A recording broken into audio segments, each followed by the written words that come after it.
Welcome to the Congressional Black Caucus Annual Legislative Conference, ALC 21. For this forum, Athletes and Activism, I'm your host, April Ryan, White House correspondent for the GRIO and Washington Bureau Chief, and also CNN political analyst. And I'm just excited to be here today. We're going to talk about the intersection of justice and athletes and activism and sports. A conversation that is being had all around the country. It just didn't start today. There's a history to this. And before we go any further, we cannot not bring this person in because he is the host of this whole entire conversation that we want you to stay tuned to.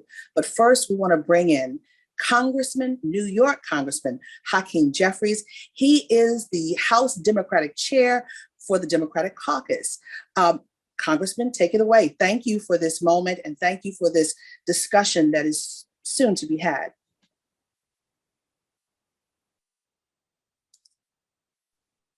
Thank you so much, April.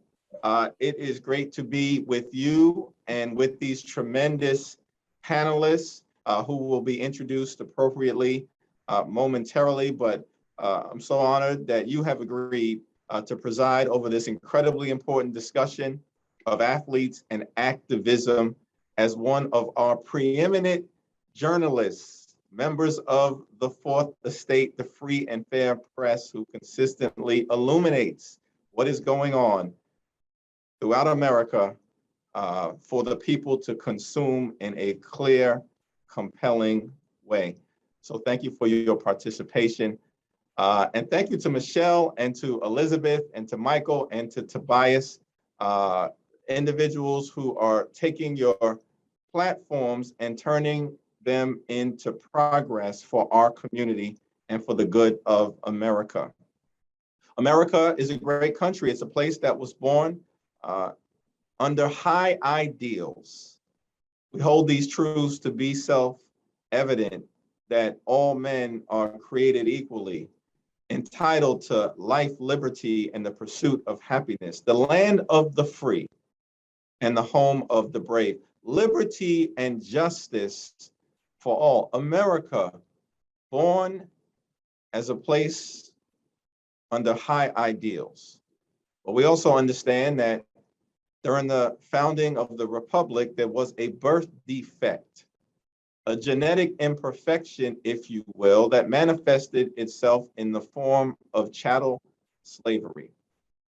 And as a result, for over 400 years, we've been dealing with systemic racism in the soil of America. We've come a long way, but we still have a long way to go in order to create the best that America can be. And throughout that journey, African-American athletes have played such an important role in continuing our march toward a more perfect union.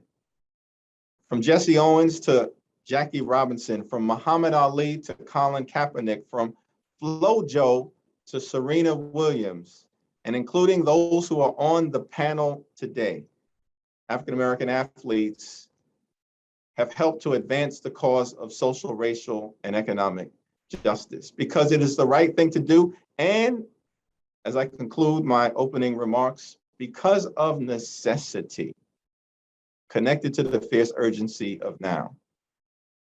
John Adams, of course, who was our second president of the United States of America, the first vice president who served under George Washington, famously communicated with his wife, Abigail, during the American Revolutionary War.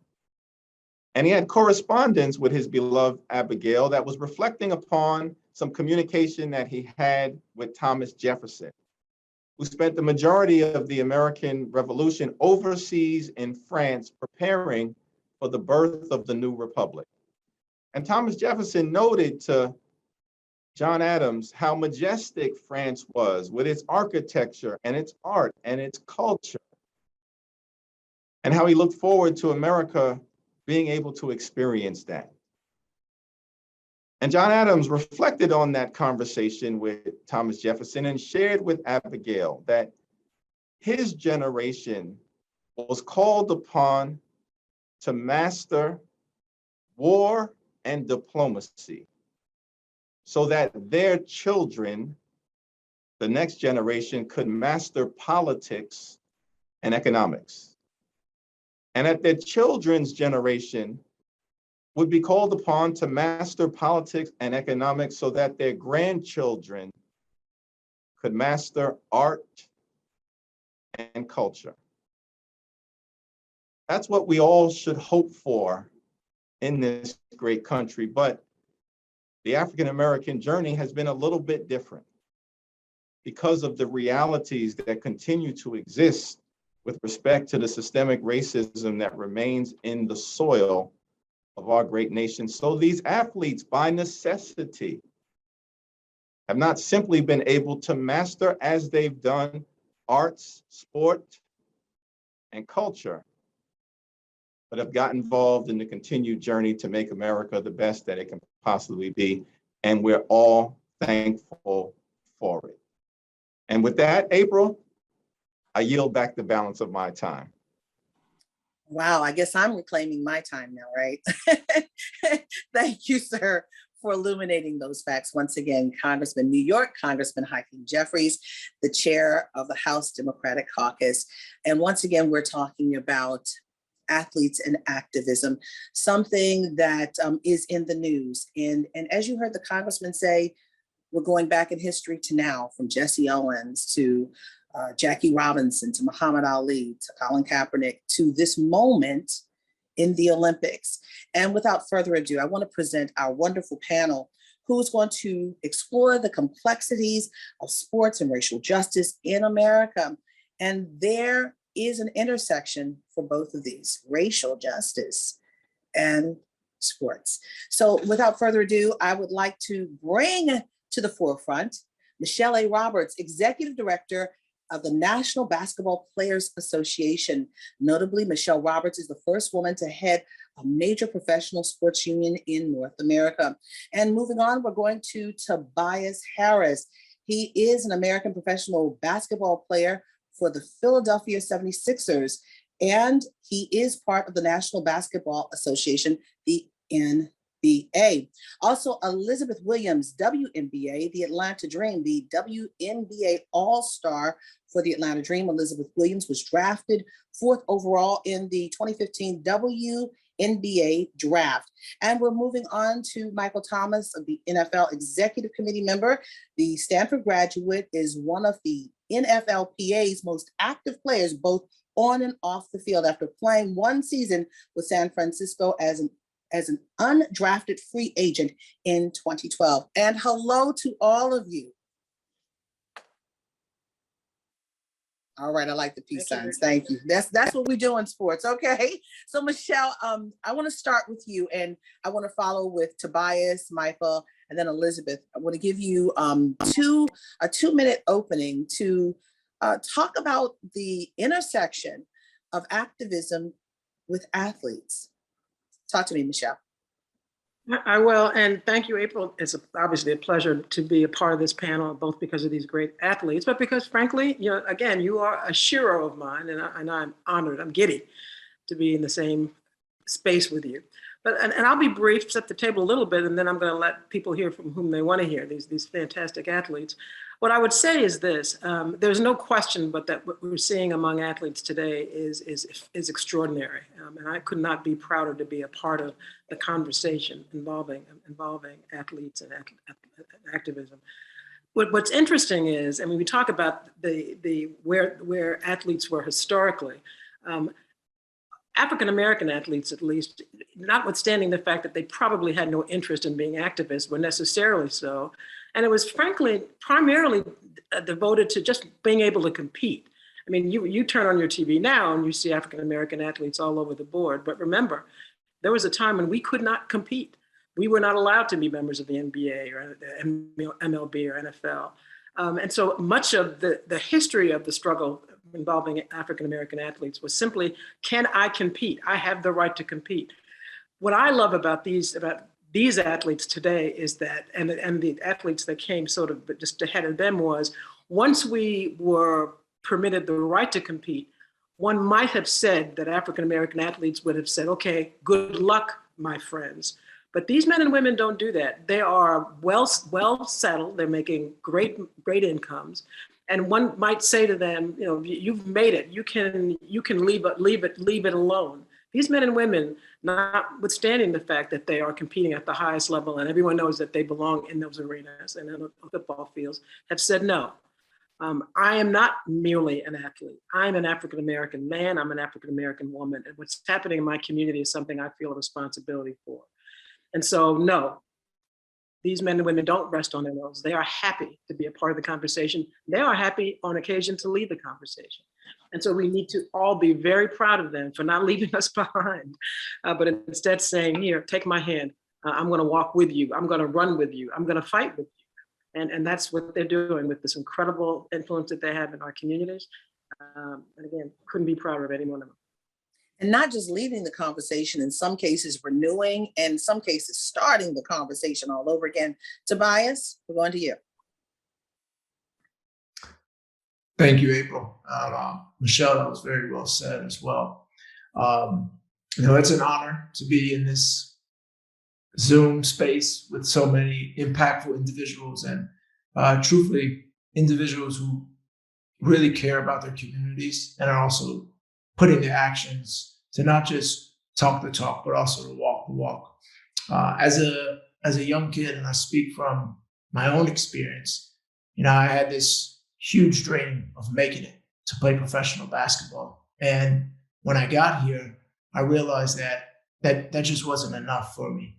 And I think that when you bridge this gap between activism and athletes, you're starting to see. And we've seen in the past, but you're seeing more and more now of people being able to speak up, because as a role model, as an athlete, and as somebody who has a platform, we just have this immense amount of responsibility, and that's to bring about change to our communities. This is a dream for myself and for everyone, but this is a huge platform to use to really not forget where many of us have came from, where our families come from, where our communities go through on a daily basis, and especially times that in today's age and social media era, videos, things that are out there, we have a voice and we have this opportunity to bring real change and to really have a change stick for the long haul. And I'm just excited and blessed to be a part of it, because I know when I get older and I have kids and grandchildren, the message will continue to move forward. And this is something that I will be able to talk to them about. And hopefully we are at a point where we have bridged that gap and we're moving forward. So it's an honor to be here. And I look forward to continue to push this message. Thank you, Tobias. Michael? Thank you, April, so much for having us. And again, Michelle, Tobias, what y'all said was, amazing. And it's an honor for me to be on this panel and be a part of this conversation. And when it comes to athletes and, activism, I think we all just doing our part, right? We've all reached a point probably to where, we can no longer just stay silent. We can no longer just, shut up and play, dribble, do whatever, right? Like, nah, just staying silent is no longer an option. So this fight has been going on for a long time. Yeah, we're standing on the shoulders of a lot of great athletes that came before us, right? A lot of people who have been fighting this fight for centuries, right? But the athletes today, we've just reached that point where, like Tobias says, it's just not enough just to make it and pursue our dreams. My brother Cap right there, I'm with Cap Jersey. I mean, he started a conversation in the NFL, probably puts a conversation that should have been had, like even fast forward even, by decades, right? Like our country wasn't ready to have that conversation then. And just 4 or 5 years later, you're already seeing some type of change. So I think the athletes today, again, we don't want to waste that momentum. We don't want to waste this energy. And we just want to do something real, see some type of real change in our lifetime. And even if it's not just for us, to put our kids in a better situation, just moving forward in history. So just continuing to fight. Thanks, Michael. Elizabeth? Thank you, April. Tobias, Michelle, Michael, you said a lot, to be, I think for a lot of us, and for me, especially as a female athlete, a lot of times we kind of feel inherently political. I think Michelle touched on the fact that there was a time Black people could not play. There's a time that women were not playing professionally. And so I think there is a sense of duty and responsibility to be the voice of the voiceless. And so I'm always honored to be a member of the WNBA and to work for our union, because I want to help and be a voice for people, and just be able to represent our communities and speak out for our communities. It's a lot bigger than our sport, and everyone comes from unique backgrounds and unique situations. And so our ability to talk about that and to express the issues that are going on is huge. And so I just feel like I'm doing my part in representing our league and these women and pushing for more change in the future. Thank you, Elizabeth. And I'm going back to you, Michelle, to talk about the history of it. Elizabeth was right. When we finally got to play, we understood that the spotlight was on us, and there was a weight, because in many instances, we weren't even allowed to shine shoes outside of the stadiums where some of these people were playing, fighting, boxing, whatever, using a baseball bat or basketball. And I think back to some of the first race stories I believe that I encountered or heard about. I'm thinking back to Jack Johnson, but it could be before then. But going from Jack Johnson, Jesse Owens, Jackie Robinson, Frank Robinson for that matter, to Muhammad Ali, to the Olympians in 1968 who raised the fist, to the young lady who today is still being talked about in this Olympic season, where she turned her back on the flag and the White House defended her, supported her. Michelle, talk to me about the history of activism in athletes. Even as the African-American athlete began to break down barriers to allow him and Elizabeth is right, women to compete. What I think began to happen was the rest of us realized that not only did we admire their athletic skills, but we admired them as people. And they were some of the earlier influencers in our community. There's a famous story of Malcolm X befriending Muhammad Ali, because Malcolm understood that in our community, if Muhammad took the position that there were things that needed to be corrected in the African-American community, he would embolden us. And so it didn't take long for our civil rights leaders to recognize that our athletes really had power. And they did back in the 50s. And so you had the Bill Russells, right? And Kareem Abdul-Jabbars, and Muhammad Ali, and all of those guys saying, okay, I know I can play, I know I can compete, I'm in the ring, but you know what? I'm gonna hold hands with my brothers and sisters and compete. And what's happening with these guys and gals is not only are they among the greatest influencers in our community, but boom, social media, right? They have even more influence than other members of our community. I have young rookies that come into our union, into our game, that have 300,000 followers. I will go to my grave before I get 50,000 followers. We have players with millions of followers. So the level of their influence is it's unparalleled. And again, I'm so proud that they're taking that influence, not simply to sell shoes, right? Which of course they have the right to do, but to instead use that influence to be able to talk to Representative Hakeem Jeffries and have Hakeem Jeffries say, come, because people watch you, they follow you, they want to hear what you have to say. And they're doing that. So again, they are standing on the shoulders, the Jesse Owens who had to deal with that fool in Germany, and the Muhammad Ali that had to do, right? They're standing on those shoulders, but what they're doing is taking it to another level. And that's what I think Hakeem was talking about earlier, that each generation has an ability and a responsibility to build on the renewed influence and the greater problems and complex problems that they face. And these men and women are doing it fabulous. I'm going to throw this out to anyone who wants to answer. We're just wrapping up, you know, at the time of this taping, the Olympics, the 2020 Summer Olympic Games. And with that said, I'm thinking about gold medalist Tommie Smith and also John Carlos, who raised their fist on the podium after the 200-meter race at the 1968 Summer Olympic Games. And then you have, in these games, these Summer Olympic Games, you have Gwen Berry, who turns her back on the American flag. There was hubbub back then, there's hubbub now. What should we be focused on with these moments of protest as this is making such news? Are we missing the point as people, or is it much to do about nothing? Anyone can answer. I just got something just because of the weight of when, you know, I think was it Tommie Harris, John Carlos, when they did it in the Olympics and they raised the fist, the weight was just a tad bit different.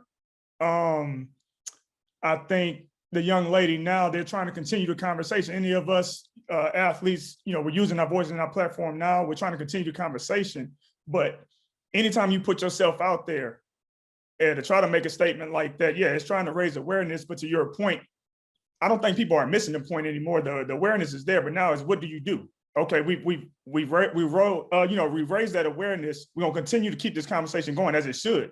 We should not let the momentum and energy die. But now it's how do we push it forward? Okay, we got the awareness, we got the attention. Now let's try to get some real policy change. Let's try to get something real for the African American community if we want true justice in America. If we want to see some real healing, some, you know what I'm saying, something like that we can feel like, okay, we got something out of all this awareness that's being raised. But that's the point of these, you know, active protests. You want to see, you know what I'm saying, you want to have some real progress made out. So Elizabeth, as a woman, this is still a male-dominated society, no matter what. Sports is still male-dominated. And as a woman, she took it on. What does that make you feel as a woman who is breaking barriers and not finished breaking barriers, to see this happen at the Olympics in Tokyo? You know, we saw a Black man take the knee, and he was vilified, he was blackballed. And now we have a Black woman who turned her back on the flag. And this time the White House is defending, versus with Kaepernick, there was a narrative. There were a narrative of lies about why he was doing it. As a woman, what do you feel about Gwen Berry's stance at the Olympics? I think it's huge. And I think a lot of times Black women feel a big brunt of these issues, and sometimes they feel unheard. And so I think for her to make that stance is saying, like, you're going to see me, you know, regardless of how historically it may be where Black women aren't necessarily seen. She's saying, hey, you're going to see me, and we are just as involved in this movement as Black men are. And I think a big focus for the W and the bubble was saying a lot of the social justice movement was driven around the deaths of Black men, but there are also Black women that are just as involved in these issues and just a part of it. So I think it's just a testament to the mentality that this movement is not driven by a single male force. And I think she did a good job of putting that home. And you're right, Elizabeth. Say her name. Say her name, Breonna Taylor. Two different cases, but still yet issues of racism with the community and policing. And Tobias, I want to go to you. You talked about education, and Elizabeth really hit a point. This is not just a Black male issue, be it people who are in jeopardy from racism, but also the fact that women are the ones who a lot of times the ones holding the babies who are shot down, the ones who are leading the families when the kids are shot down. And you talked about education earlier. How important is it for not just our community, but all communities to be educated on the issues of activism and why we activate, particularly sports figures? Yeah, April, that's some for me. That's when I actually first came into the NBA, I said I wanted to mentor young youth. And I just wanted to, honestly, I came from a different background than a lot of the kids that I was mentoring. So that was something that actually improved myself and opened me up to seeing the different styles and the different types of education that they were getting, so on and so on. And for me, I always said, I want our education system to teach our youth our history, our culture. When I went to school, I learned about Martin Luther King, Rosa Parks, Malcolm X, very vaguely. And the list stops right there.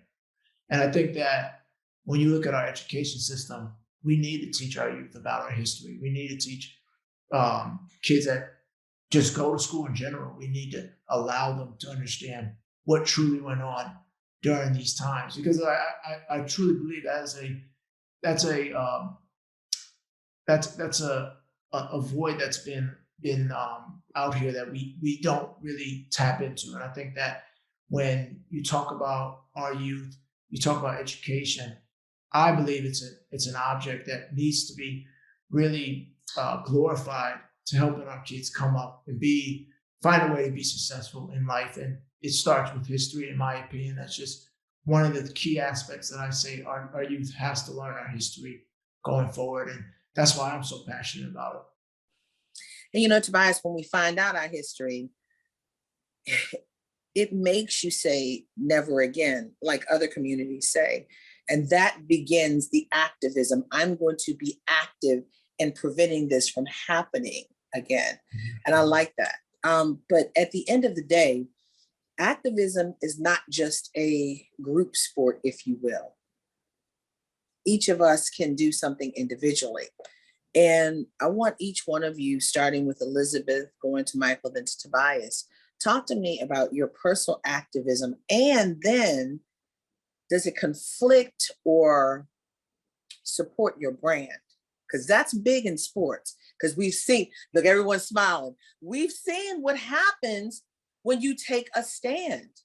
Oh, Michael's like, uh-oh, okay, come on, Michael, and you're in a whole, maybe we should go to Michael because he's the main one. Yeah, Michael, come on, let's talk. Talk to me, Michael, because let me tell you, I'm a Raven fan, and I know my kids go to the school with some of the Ravens officials. I've heard the internals of how, you know, when the Kaepernick thing happened and how the NFL franchise, oh, Michael, I must have hit a spot. Look, hey, you're not gonna get me in trouble with this. We're gonna keep it a buck. We're gonna keep it 100. But you ain't gonna get me in trouble with this one, right? But it is real. It is real. But let's talk as much as you can. Oh, absolutely. I think I went to the right person because you squirming so hard. Come on. Nah. It ain't even squirming, but it's just a real conversation that obviously needs to be had again. Like I said, 4-5 years from 2016 when my brother Cap started a movement, myself, Kenny Stills, Eric Reed chose to take a knee with him.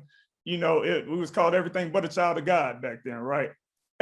And just 4 or 5 years later, you know, the country is supporting our sister who was at the Olympics who turned her back, you know, making that statement, right? So it's different. The weight is a little different. I'm glad to see it, but going back to your specific question, it affected us, right?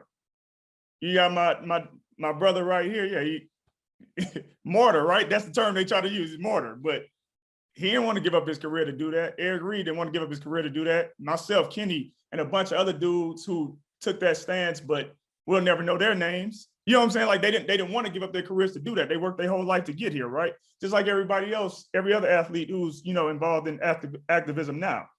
They want to do it because they want to use their voice and platform to try to make change. We shouldn't have to do that, but this is our life and this is our time. And so many people did it before us. So like, we're not going to just sit on the sidelines anymore. It's tough.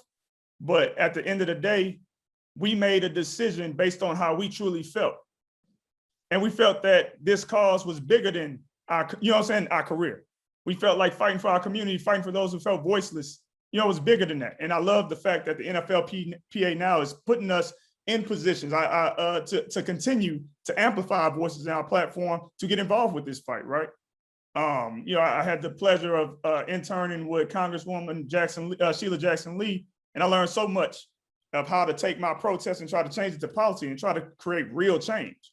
And I think the more that we do that, you know, athletes and activism, you know, I don't want to talk too much about the NFL anymore. Like, the more we can do that and try to get real change, and like you said, don't put it just on one person.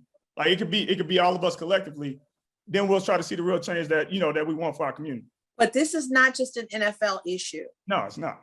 This is an NBA issue. This is an issue that we're seeing it at the Olympics. Right. This is an issue that is spreading across all platforms, all sports platforms. And at the same time, this isn't new. And I'm going to tell you why it's not new. And you can look this up. I don't know if you guys know about the Kerner Commission report. Policing, we've had issues with policing in the community for over 402 years, since the inception of Black folks being in this country, enslaved Africans, from sheriffs who were patrolling the slaves, and then let's go to Jim Crow, and then let's go to civil rights. In '68, when there was a big unrest, and this, Tobias, I think this is going along with education, when there was unrest in many cities between the community and police, LBJ wanted to find out what the problem was. So he created a commission to study this, an 11-member panel that studied and gave a long litany of recommendations, but then it was not carried out all the way because the next president was Richard Milhouse Nixon. So this is cyclical. So we've been dealing with this, and I guess people are saying enough is enough. And then we've seen in COVID, but we're going to go to that piece, but I want to get Tobias and I want to get Elizabeth, because we can go on and on. Michael, you got me fired up. Come on now. I'm about ready to hit a basket somewhere. Come on, Tobias, talk to me.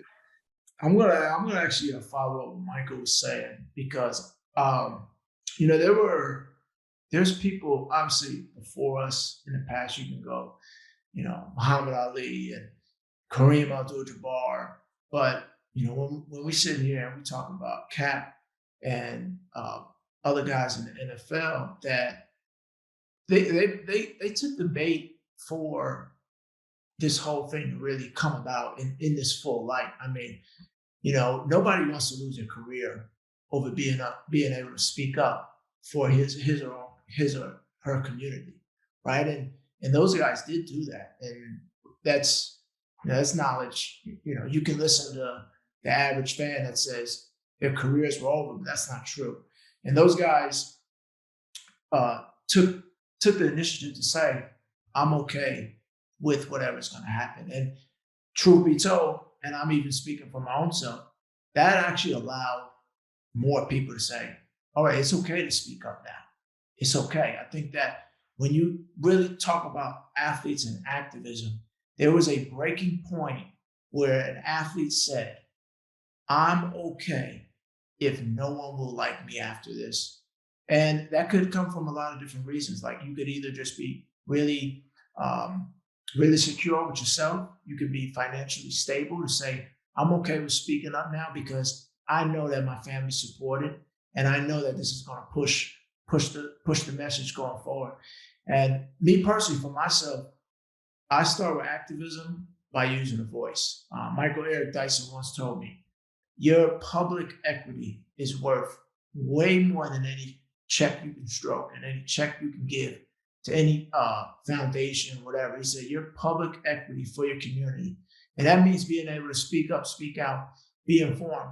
I'm not the biggest social media guy, but when I turn on the TV and see something that I disagree with, or see something that I agree with and that I know could cause some change, I jump on the Twitter and the Instagram and try to inform people, because I know I have a following of 500,000 people on Instagram 100 something thousand on Twitter. And I know somebody can be impacted, and it causes us to have a conversation.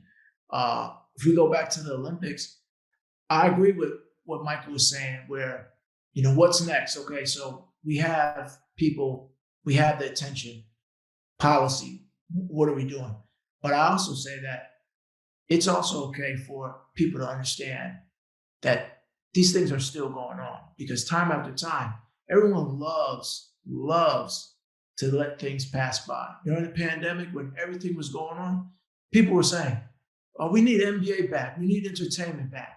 Because to me, it's also kind of a deflection of what really reality is happening. And I think that's a key thing, that every now and then, people need to be reaffirmed of everything that's happening in the world. Elizabeth? Yeah, that was really well said. And I think another thing I took from what Tobias is saying, like, our presence as athletes is so powerful. Like, not just our presence on social media, but literally how we carry ourselves and represent our communities. And so I think once athletes really have started to understand that, and not be fearful of that, because a lot of times having that presence and knowing that there are trolls and knowing that there's negativity surrounding that can make you fearful. But understanding that there's a bigger picture here, and the positivity of us speaking out outweighs the negativity. And it's unfortunate that Cap was kind of the martyr. It's kind of the right word, unfortunately, but it was kind of the martyr in this. But he understood that the positive impact that he could make from having that presence was much, much more than any of the negativity that could be drawn from it. And so I think that's what a lot of athletes have understood, a lot of pro athletes, and now you even see it in college athletes too.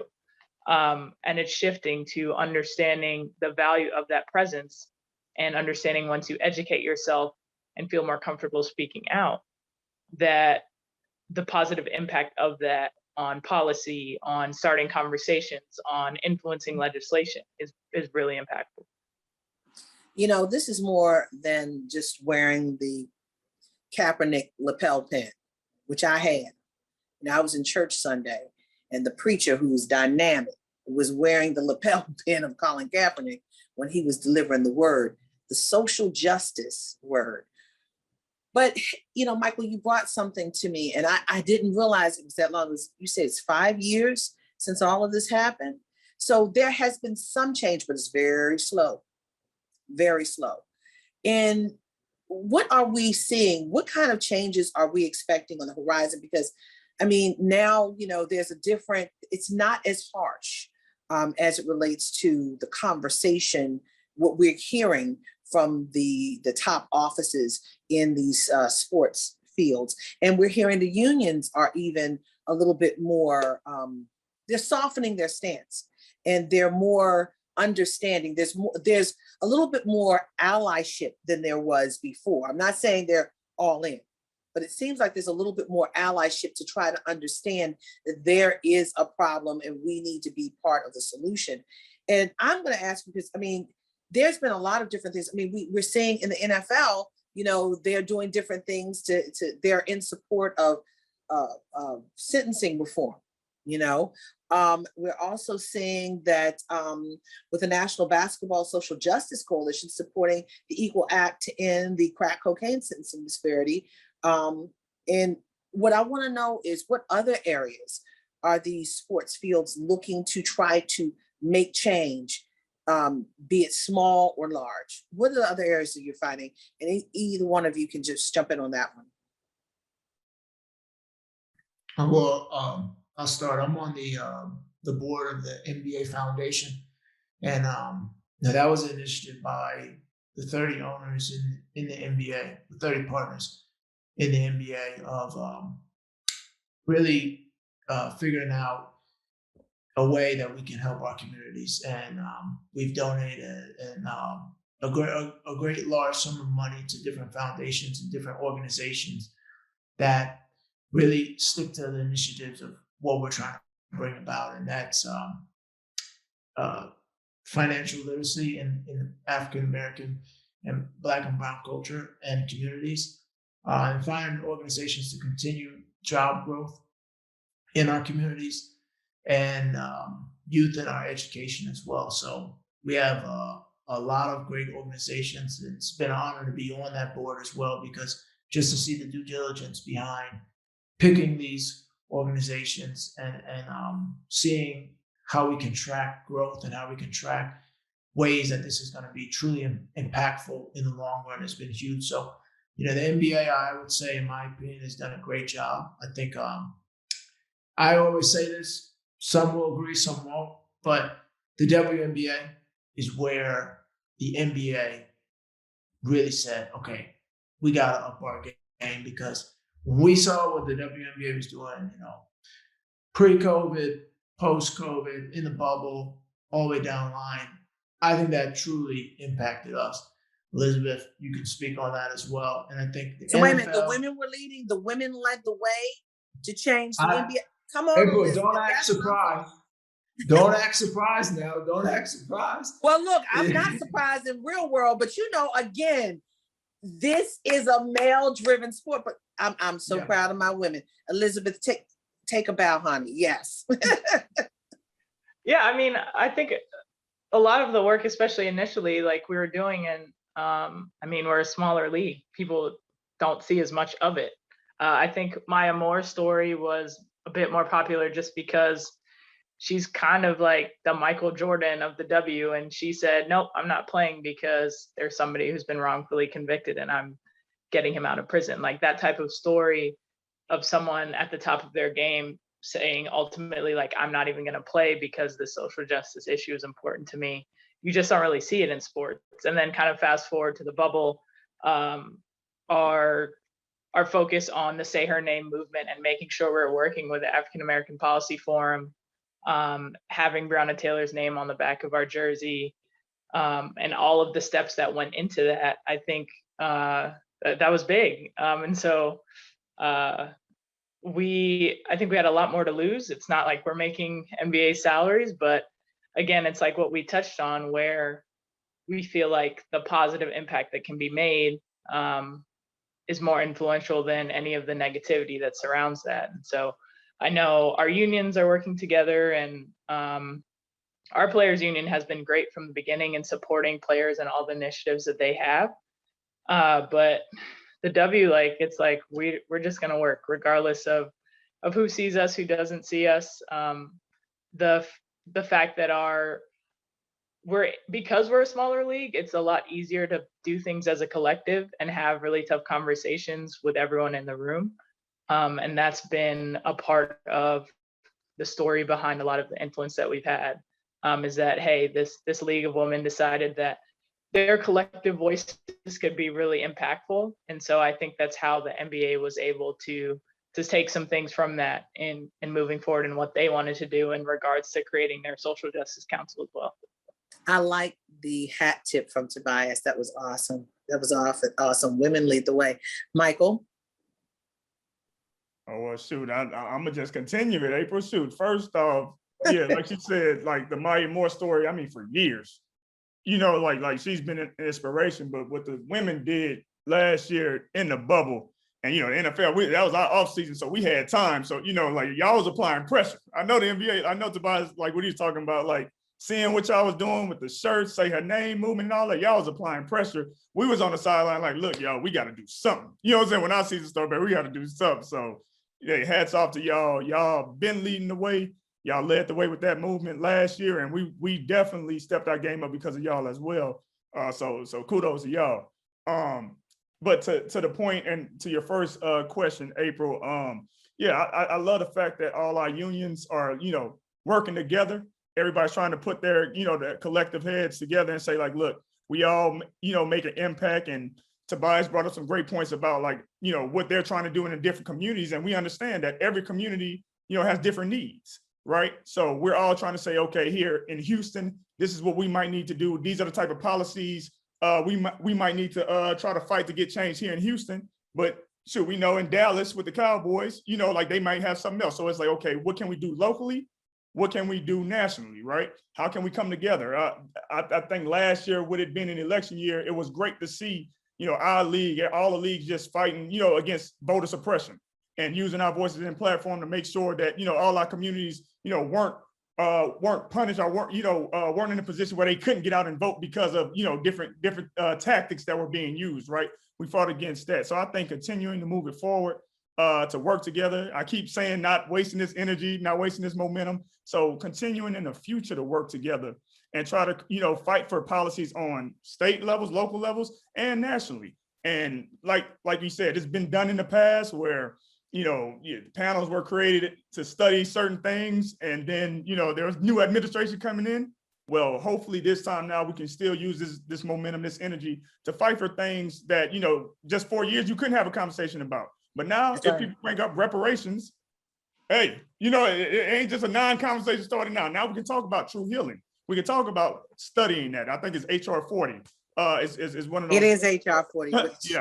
Sheila Jackson Lee, yes. Shout out Congresswoman Jackson Lee. I paid attention in my internship a little bit. So, just trying to use this momentum, use this energy to fight for something real. That's it. And the issues are vast. And I'm so glad you guys brought up, it's not just about policing, it's voting rights, it's the eviction moratorium, it's education, it's COVID, it's all of this. And I'm going to ask you in the last few minutes that we have, what do you believe is the best way, as you all have been talking about, to apply pressure enough to make movement, to make change, so that you have the support of those who are not necessarily allies right now? Many of your fans who get upset when you do this. And we've watched Michael Smart. Look, I know I'm in the news and I see it. I see it. I watch the games just to see if they are going to play the national anthem or show the national anthem. Oh yes, I'm there. We are all there. And that's, unfortunately, those have been the headlines. But fortunately, those have been the headlines to make real change, to save the democracy. We're relying on the sports figures to be a part of that effort to save the democracy, because the sports figures are activists who are understanding that activism is part of that we the people who are still forming a more perfect union. Still forming, it's not perfect. With that said, how do you apply pressure to get some of those who are fans, who are not necessarily on the side of your activism, as well as the owners? That's a tough question. Michael, I'm gonna start with you. I think Tobias and Elizabeth, they brought up a great point earlier. People have to continue to be reminded. And, does it always have to be, as bold as protesting during the anthem or whatnot? I mean, that's the attention getter. That's what kind of like move these conversations forward. But continuing to apply the pressure will be athletes and activism continuing to use their voices and platform to fight for real change in these areas. And like I said before, if it's about something as real as HR 40, fighting for reparations, and these athletes using their voice and platform to show like, no, I know I'm in my league and I know I quote unquote made it, but this is why this issue is real to me and the people in my community that look like me. So this is why we need to try to push this forward. The more athletes can continue to do stuff like that, continue to use their voices and platforms to push for real issues like that, that's when you're gonna see movement and change, because the fans who aren't really a fan of this movement, when they see you actually putting in the work, when they see you sharing your real stories, your real pain of identifying with what's going on in this country, then that's when it's moved, because now they probably can't identify with you from the way you physically look. I can't take this off. They might not look like me, but they can identify with being a parent. They got kids too. And if you're saying you want to do this so that your kids, your future kids, generations behind you can live in a better country, they can identify with that. And I've seen that over my time, at least in my experience. So I think continue to use your voice and platform to fight for real change, real issues. I think that's how you continue to apply the pressure. Elizabeth, go ahead, and then Tobias. Yeah, I mean, I was just gonna say it starts with us. I know we haven't had a lot of time to talk about the vast majority of issues, but a big issue still is COVID and the fact that it disproportionately affects Black people. And so we're looking at it as like, okay, if we say Black Lives Matter, Black health matters. And so our union said, we're going to do everything in our power to educate players on the COVID vaccine. And so we're going to give you an opportunity to talk to doctors, virologists, epidemiologists, public health experts, so that you guys feel like you're in a position where you can talk to your communities and say why you think it's important to get the vaccine and the safety of it. And now our league is 99% vaccinated. And so we're saying, like, if you look at us, you can see the influence. You can see first that we educated ourselves, and now we feel comfortable sharing that with someone else. And so I think a lot of times it starts with, what can we do to prove that this is important to us and that we're gonna, educate ourselves, and then how can we reflect that onto our communities? Tobias? I say just keep pushing. There's no clear-cut answer of what will 100% work, right? But we keep on trying. We keep on, kind of experimenting some of these things. People were doing peaceful protests. We just kept pushing it. We kept seeing what actually works, what brought attention to the table. I just think doing those things are extremely important in this space right now. The NBA, we obviously you can't really control. Some people are not open-minded enough to truly understand and be able to process what a different community goes through, and we get that. So we can't worry so much about that. But I always say every little win is important. So let's keep on getting as many little wins as we can until we finally hit the jackpot and get a big one, right? And I think that's just a mentality that I look at. When we were in the bubble, we put Black Lives Matter on the court. They try to flip that around and process it any way they wanted to process that, instead of really realizing that Black people, their lives do matter. And in today's society and world, that's hasn't been shown when it comes to police brutality. It wasn't that hard to process, but we can't get too caught up in somebody else's thought process or how they want to twist things. We just have to worry about our goal, our mission, and how we continue to push forth and keep moving towards equality. And I think that comes from different ways of figuring out what works and what doesn't. So that would be my best pitch for it. Guys, I so appreciate you. And I'm going to say this, Tobias, when you say Black Lives Matter, I love the words Black Lives Matter, but at the same time, that word matter, it's so minimalistic. We need to find something to say more. We belong. We are. Black lives are. Our existence is, matter is so minimalistic. But we do matter. And that's sad that we have to just go to that minimal part just to get people to understand. And this Athletes and Activism Forum is not just about politics, it's about humanity. It's about humanity. This is Humanity 101. And I so appreciate each and every one of you. I want to start off with thanking Michelle A. Roberts, the Executive Director of the National Basketball Players Association. I also want to thank Tobias Harris of the NBA, Elizabeth Williams, WNBA, the Atlanta Dream, and Michael Thomas, NFL Executive Committee member. And also, we cannot forget the reason why we're here. Congressman Hakeem Jeffries, the chair of the Democratic Caucus, Congressman of New York. We thank him so much for having us participate in this enlightening, informative, historic forum. This is not just about now. Athletes and activism is something we've seen throughout history. And I encourage you to reach out to all of the panelists. I encourage you to also look up some of these stories we've talked about, from Jesse Owens to Muhammad Ali to Kareem Abdul-Jabbar to what happened in the 1968 Olympics to what happened in the Tokyo Olympics. Also, look up what happened with Jack Johnson. We are not just in the streets. We are also on the fields and on the courts fighting for our right for democracy. And with that said, thank you for joining us. I have been your host, an honored host, April Ryan of the Griot. And I tell you what, if you want more, call Congressman Hakeem Jeffries' office and tell him you enjoyed this.